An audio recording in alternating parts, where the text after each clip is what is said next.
एक ऐसा प्लेयर जिसने 18 सालों से इस टीम के लिए वो सब कुछ किया जो इससे हो सकता था। हर मुश्किल सिचुएशन में टीम के साथ खड़ा रहा, मगर उसे हर सीजन बस निराशा ही मिली और शायद किस्मत को कुछ और ही पसंद था। लेकिन फिर आता 2025 का आईपीएल सीजन और फाइनली 18 साल बाद आरसीबी और आरसीबी फैंस का वो सपना पूरा हुआ जो ये पिछले 18 सालों से इंतजार कर रहे थे उस पल का। 18 साल बाद आरसीबी ने अपनी पहली आईपीएल ट्रॉफी जीती और ये बस एक ट्रॉफी नहीं थी, ये एक इमोशन था उन फैंस के लिए जो हर साल इस टीम को सपोर्ट करने आते थे। आरसीबी ने इससे पहले 3 आईपीएल फाइनल्स खेले, मगर वो हर बार ट्रॉफी के करीब आकर हार गए। लेकिन इस सीजन आरसीबी के साथ ऐसा कुछ नहीं हुआ।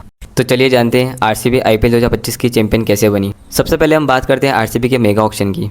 2025 के मेगा ऑक्शन के लिए आरसीबी ने केवल 3 रिटेंशंस किए। विराट कोहली जिनको आरसीबी ने 21 करोड़ में रिटेन किया। वहीं सेकंड नंबर पर रजत पाटीदार जिनको आरसीबी ने 11 करोड़ में रिटेन किया। तो वहीं थर्ड नंबर पर यश दयाल जिनको आरसीबी ने 5 करोड़ में रिटेन किया। आरसीबी ने कुल 37 करोड़ का रिटेंशंस किया और अब आरसीबी के पास इस मेगा ऑक्शन में 83 करोड़ का पर्स बचा हुआ था और ये काफ़ी अच्छा पर्स था आरसीबी के पास इस मेगा ऑक्शन में कि वो इस मेगा ऑक्शन में अच्छे प्लेयर्स खरीद कर एक अच्छी टीम बना सके। क्योंकि हमने देखा है कि पिछले कुछ सीजन से आरसीबी की बहुत सारी कमजोरियां रही है, चाहे वो बैटिंग की बात हो या बॉलिंग की, और आरसीबी के पास इस मेगा ऑक्शन में वो मौका था कि इस सीजन आरसीबी को एक अच्छी टीम बनाए। सारे फैंस मेगा ऑक्शन से पहले बस यही सोच रहे थे कि क्या आरसीबी इस मेगा ऑक्शन में ऋषभ पंत, श्रेयस अय्यर, केएल राहुल इनमें से किसी को खरीदेगी, मगर आरसीबी ने मेगा ऑक्शन के पहले दिन ही इनमें से किसी को नहीं खरीदा। और ये देख के आरसीबी फैंस खुश नहीं थे। लेकिन ऑक्शन के अगले दिन आरसीबी की मैनेजमेंट ने काफ़ी अच्छे प्लेयर्स को खरीदा जो आगे चलकर आरसीबी के लिए एक मैच विनर साबित हुए। और जब ऑक्शन खत्म हुआ तो कुछ लोग ये कहने लगे कि आरसीबी इस साल भी ट्रॉफी नहीं जीत पाएगी इस स्कोर से। मगर ये बातें कितनी सही है और कितनी गलत ये तो हमें आईपीएल में ही पता चलने वाला था। और ऑक्शन खत्म होने के बाद सबके मन में एक ही सवाल था, अब इस सीजन आरसीबी का नया कैप्टन कौन होगा। क्योंकि फेफ डु प्लेसिस जो आरसीबी के लिए पिछले 3 सीजन से कैप्टनसी कर रहे थे, उन्हें आरसीबी ने इस सीजन नहीं खरीदा। क्या विराट कोहली फिर से आरसीबी की कप्तानी करेंगे? और इन सब का जवाब 13 फरवरी को पता चल गया कि आरसीबी का अगला कैप्टन कौन होगा। आरसीबी ने रजत पाटीदार को अपना नया कैप्टन बनाया और किसी ने सोचा भी नहीं था कि रजत पाटीदार के कैप्टन बनते ही आरसीबी की किस्मत बदल जाएगी। 22 मार्च से आईपीएल शुरू हुआ और 18वें आईपीएल सीजन की शुरुआत का पहला मैच आरसीबी और केकेआर के बीच में खेला गया। और इस मैच में आरसीबी ने टॉस जीता और बॉलिंग करने का फैसला किया और केकेआर ने मानो शुरू के 10 ओवर्स में अपने तेवर बता दिए। केकेआर ने 10 ओवर में 107 रन बना दिए थे सिर्फ 2 विकेट के नुकसान पर। और ये स्कोर देखने के बाद सबको ये लगने लगा है कि आरसीबी की हालत इस सीजन भी वही होने वाली है जो हर साल होती आई है। मगर लास्ट के 10 ओवर में आरसीबी ने बताया कि इस सीजन हम वो पुरानी आरसीबी नहीं है। आरसीबी ने लास्ट के 10 ओवर में सिर्फ 65 रन दिए और केकेआर जो एक टाइम पर लग रहा था कि आसानी से 200 के पार चली जाएगी, मगर आरसीबी के बॉलर्स ने उन्हें सिर्फ 173 रन के स्कोर पर ही रोक दिया और आरसीबी ने टारगेट आसानी से चेस कर लिया।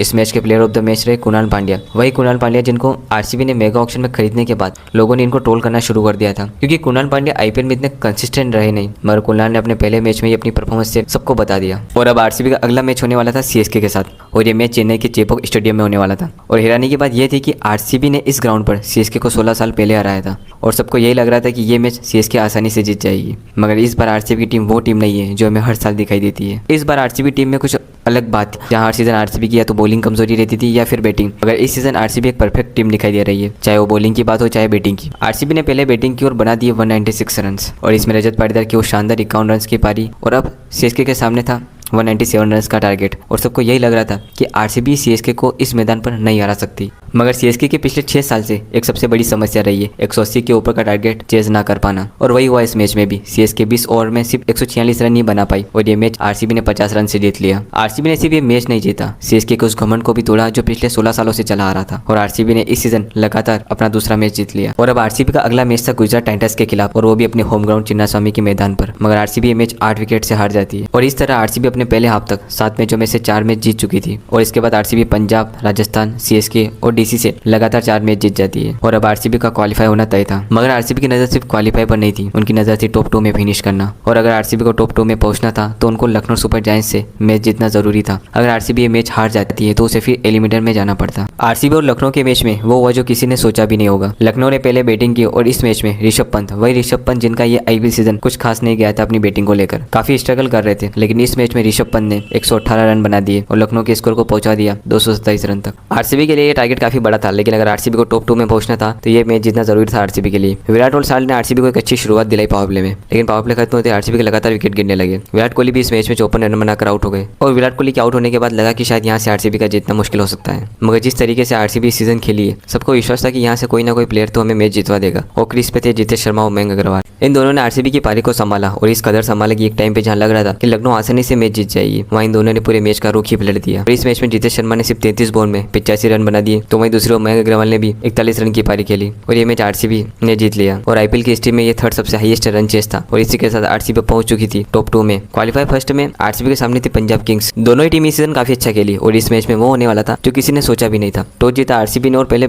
बॉलिंग करने का फैसला किया। पंजाब किंग्स के दोनों ओपनर्स प्रियांश आर्या और प्रभु सिमरन सिंह इस सीजन काफी अच्छी लय में दिखाई दिए, मगर इस मैच में आरसीबी के बॉलर्स ने पंजाब किंग्स के टॉप ऑर्डर को जल्दी आउट कर दिया और इसके बाद एक विकेट गिरते गए। पंजाब किंग्स के कोई भी बैट्समैन टिक नहीं पा रहे थे और आरसीबी ने पंजाब किंग्स की पूरी टीम को सिर्फ 101 रन के स्कोर पर ऑल आउट कर दिया और पंजाब किंग्स का ऐसा प्रदर्शन देख के टीम काफी निराश दिखाई दी, क्योंकि क्वालीफाइड 2 में इतना कम स्कोर बना पाना किसी ने सोचा भी नहीं था। आरसीबी की ओर से इस मैच में हेजलवुड और श्रेयस शर्मा ने 3-3 विकेट ली और अब आरसीबी को फाइनल में जाने के लिए बनाने थे 102 रन और ये टारगेट काफी छोटा था आरसीबी के लिए और पंजाब किंग्स के लिए टारगेट डिफेंड करना काफी मुश्किल और आरसीबी ये मैच 10 ओवर में ही जीत लेती है और फाइनली आरसीबी 9 साल के बाद आईपीएल के फाइनल में पहुंच जाती है। आरसीबी बस एक कदम दूर थी अपनी पहली आईपीएल ट्रॉफी से। फाइनल में एक बार फिर आरसीबी के सामने थी पंजाब किंग्स और ये दोनों ऐसी टीम थी जिसने आज तक कभी आईपीएल ट्रॉफी नहीं जीती। आरसीबी जो नहीं चाहती थी वही हुआ इस मैच में। फाइनल में आरसीबी टॉस हार गई और पहले बैटिंग करनी पड़ी आरसीबी को। आरसीबी की ओर से ओपन करने आए विराट कोहली और फिल शॉट। इन दोनों ने इस साल आरसीबी को कई सारे मैचों में अच्छी शुरुआत दिलाई और आज भी इन दोनों से उम्मीद थी कि दोनों टीम को अच्छी शुरुआत दिलाए, मगर फिल शॉट सिर्फ 16 रन बनाकर आउट हो गए और अब विराट कोहली का साथ देने आए मयंक अग्रवाल। विराट और मयंक ने पारी को संभालने की कोशिश तो की पर ज्यादा देर तक संभाल नहीं पाए और मयंक अग्रवाल आउट हो जाते और उसके कुछ देर बाद ही विराट कोहली भी आउट हो गए। विराट कोहली के आउट होने के बाद मानो पूरा स्टेडियम शांत सा हो गया, क्योंकि विराट इस मैच में सेट हो चुके थे और उनका यूं विकेट गिरना किसी टर्निंग पॉइंट से कम नहीं था।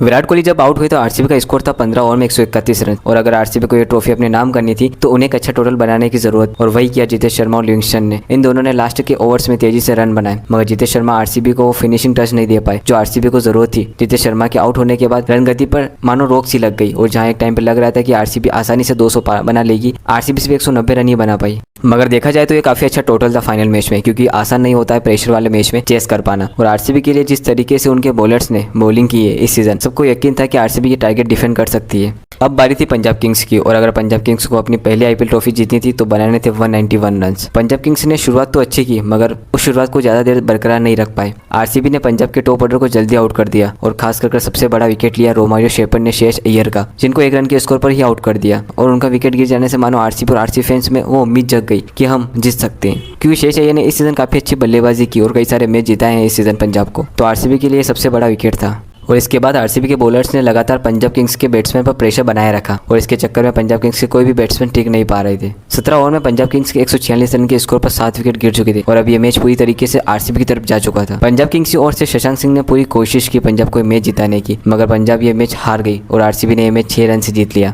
आरसीबी को अगर फाइनल में जिताने का सबसे बड़ा क्रेडिट अगर किसी को जाता है तो वो है कृणाल पांड्या। कृणाल पांड्या ने 4 ओवर में सिर्फ 17 रन दिए और 2 विकेट लिए। कृणाल पांड्या का स्पेल कोई नहीं भूल सकता। जो लोग आईपीएल शुरू होने से पहले कृणाल पांड्या के बारे में गलत बोल रहे थे, ट्रोल कर रहे थे, कृणाल पांड्या ने उनका सबका जवाब अपनी परफॉर्मेंस से दिया और इसी के साथ आरसीबी ने वो 18 साल से चला आ रहा ट्रॉफी का सूखा खत्म कर दिया। काफी ट्रोल किया गया इस टीम को हर साल और सारे फैंस यही चाहते थे कि इस साल ट्रॉफी जीते, क्योंकि विराट ने इस टीम के लिए पिछले 18 सालों से बहुत कुछ किया है। 18 सालों से एक टीम के लिए खेलना कोई आसान बात नहीं होती है। विराट कोहली ये ट्रॉफी डिजर्व करते थे और दूसरी ओर RCB captain Rajat Patidar RCB के लिए एक लकी चार्म बनकर आए। इन 18 सालों में आरसीबी के कई सारे कैप्टन आए और गए, मगर वो ट्रॉफी का सूखा कोई खत्म नहीं कर पाया। मगर रजत पाटीदार ने अपने पहले सीजन की कैप्टनसी में ही आरसीबी को ट्रॉफी जितवा दी। इससे अच्छी शुरुआत क्या हो सकती है रजत पाटीदार एक बतौर कप्तान के रूप में। इस सीजन आरसीबी की टीम में वो जुनून दिखाई दिया। सीजन की शुरुआत से लेकर ट्रॉफी जीतने तक पूरी टीम ने हर मैच में वो डोमिनेंस दिखाया है, चाहे वो बैटिंग की बात हो या बॉलिंग की। तो कैसी लगी आपको ये वीडियो, प्लीज सब्सक्राइब जरूर करना।